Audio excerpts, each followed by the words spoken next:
Mr. Rage's neighborhood. But anywho, I want to touch base with everybody. Base time. It's not always about you, boo. It's about me. Most everything I talk about is issues that I either am going through or have been through. Mental relapse, spiritual relapse, physical relapse. It's worded as I guess as the Lord wants it to be. And I guess what I'm trying to say is, if you don't like it, turn the page. Bitches. Ain't no sense in crying and bawling over something that don't even supposedly not be in your life. But I say, thousands of people that's looking at me, that aren't looking at me, that wish they were looking at me, because I'm a sexy mofo, mate. I'm good looking. I is, yeah. Anywho, so what I'm trying to say is, my express it, don't suppress it motto has worked for me. They get a good laugh out of me, some get ill about it, but hey, you know what? That's just life, man. That's life. It's something we all need to soak in and accept. Just because somebody doesn't like your ways doesn't mean they don't like you. You are the one that makes them not like you. Puck 'em, feed 'em fish heads. Which we all know what it means. To puck. We got y'all so liberally bitches. Anywho, I'm just fucking raging about shit, man, cause there's guy fucking them. If I don't express it and I suppress it, I'm gonna be in two places. Or both. I'm gonna be in one or two places or both. I'm gonna be in a penitentiary or the grave. So, I let everything out every day in little bitty spurts. That way, I'm not festering, dwelling. God works in mysterious ways, I agree. But I think when you let rage hold in, it can be used good and bad. When you let it hold in like that, it can be used good or bad, because you've got to learn that to control your rage and you'll always win. And that's a fight, that's a war. Because when you go in all slinging and throwing and hollering and screaming and yanking and pulling, within 4 to 5 minutes, 8 minutes maybe, you're wore out. So, I ain't no college person or nothing, you know. I ain't got the degree in psychology or whatever it is. But I do believe I have wisdom. I do believe that wisdom comes first. And how? The fear of the Lord is the beginning of wisdom. The fear, meaning the awe, the recognition. Just noticing. You know, I do put down these do-gooder churches and all that. Because first of all, you got these mega churches that are just constantly asking for money. Problems, I have problems, I will have, but it's how you deal with them problems. Mine, for nearly 20 years, if not 20 years, was cocaine.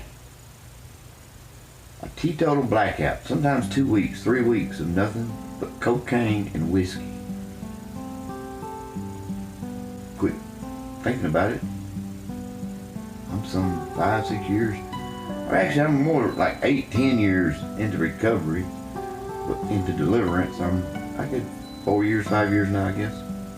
I do believe that God can deliver. I believe He chooses certain people to show a miracle through. But I believe God allows people to go into these places like this to learn. And I've always been that way. I'm still that way. I'm constantly running tests on people. They don't even know it. Constantly profiling people. Don't even know it. Why do I do that? I have no idea. I just do it. So, that's about me. I ain't out for no fortune, no fame. I'm out to would tickle me more than anything, though. That's for then and there it covers the multitude of sins. Which, in turn, you might say, well, if you're a Christian, you already know that the blood covers the sins. I do know this. But I believe that, being that it was wrote in the Old Testament but quoted into the New Testament, that it was a way of, kind of like when you bury somebody, you have that funeral and you go see the body and the casket, kind of like they call it the closure. It's kind of like a closure. A closure that knowing that the road that you've been down, the shit that you've seen, the hell that you've faced, the places that you've been, the craziness that you've seen, and you're still alive. Just to know you could save that one person, man, that might go home. Instead of buying dope, they went and bought groceries for their kids. That's my goal. It's my purpose. That's my motive. I couldn't get rich if I damn had an enormous amount of lottery tickets. This was going on before the whore on the hill and screwed us out of our property. Before all that, it's already been making. Just didn't know how to do it and what to do, and kept putting it off, and I guess that was the Lord's way of motivating me. He got me pissed the fuck off. And I do get mad at the good Lord, I ain't gonna lie. And you're a lying ass if you say you don't. Trust in Him, And you say, I trust in Jesus. But yet you go home and you pick up your light bill, your water bill. I don't know how I'm gonna pay this. Worry is natural. It's one of the cardinal sins. Worry is a natural thing. There's a singer that I listen to. God, I hope I don't get in trouble for this. Named Jelly Roll. He's got a song that's called I'm Learning to Live with My Demons. I've gathered from that song, and I don't know that that's what it means, but I've gathered from that song that he's finally accepted who he is, where he's been, what he's done. He's finally accepting those demons that are wrestling inside, whether it be a drug addiction, a gambling addiction, a sex addiction, whatever, an anger addiction, a hate addiction. He's learned to live with them. Kind of like in the penitentiary, you have to learn to live with these mofos to survive. You can't go in and get it Burger King style, your way. You learn to adapt, and you learn to live with them. But there's an old saying that was mainly talking about within us, there's two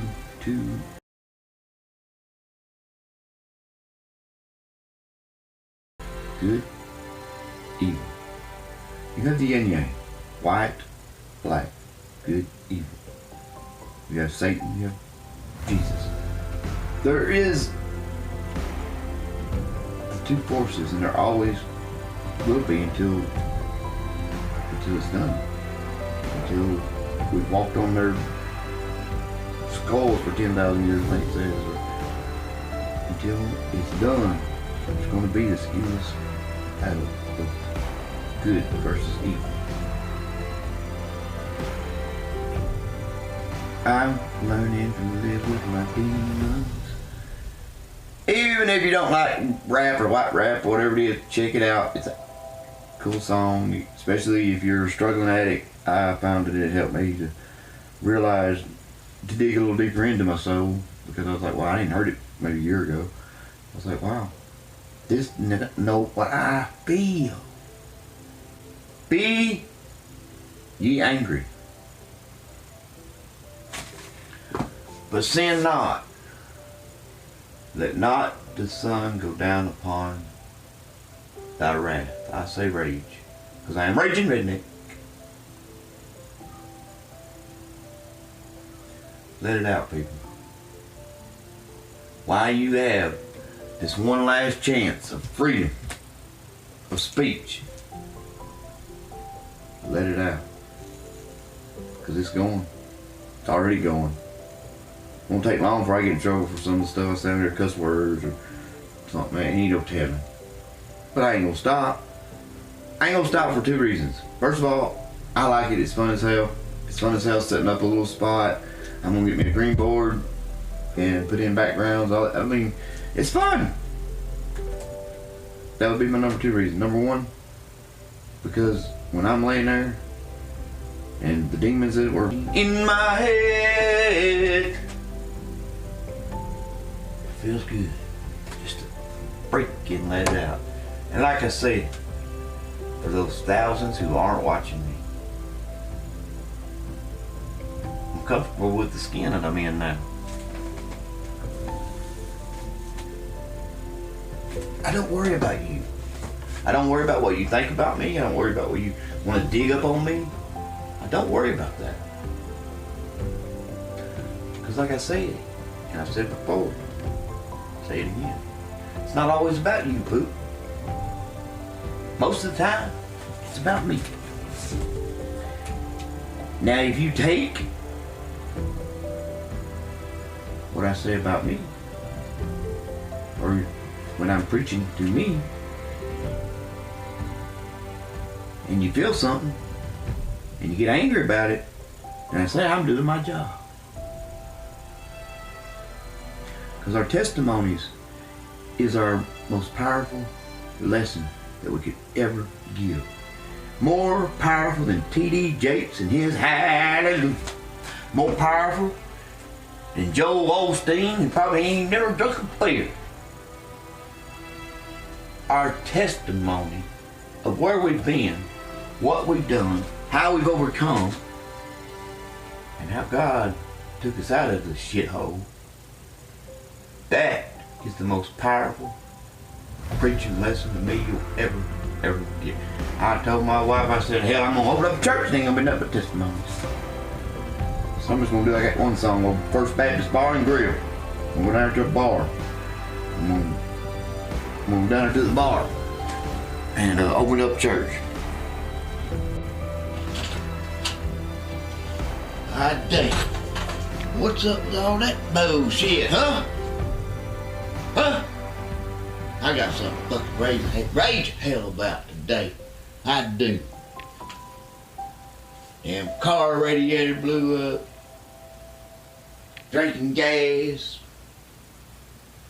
Got in a heavy Chevy, just drinking gas. Thought I had the air conditioner fixed, now it's fucked up. Dang. But you know what? I got a truck to tear up. I got a car. I'm preaching to you today. I'm preaching. Dang, Tucker has packed this shit and left. 3 days now, he's been gone. Somebody slipped out the door and just left and ain't come back. So, fucked up life, man. Truck with a down window don't want to fucking roll up. Got a plastic bag over it. Don't air conditioner, don't worry, motherfucking blows heater all the time. So, it's crazy. It's crazy. Makes me just wanna fucking scream. Take some ignorant fucking choking until he fucking says, oh, I get it, man. Make him wake up. Dude, I don't know, go out and fucking just burn something. Chainsaw. Fast car. Fast boat. Something. Give me something to relieve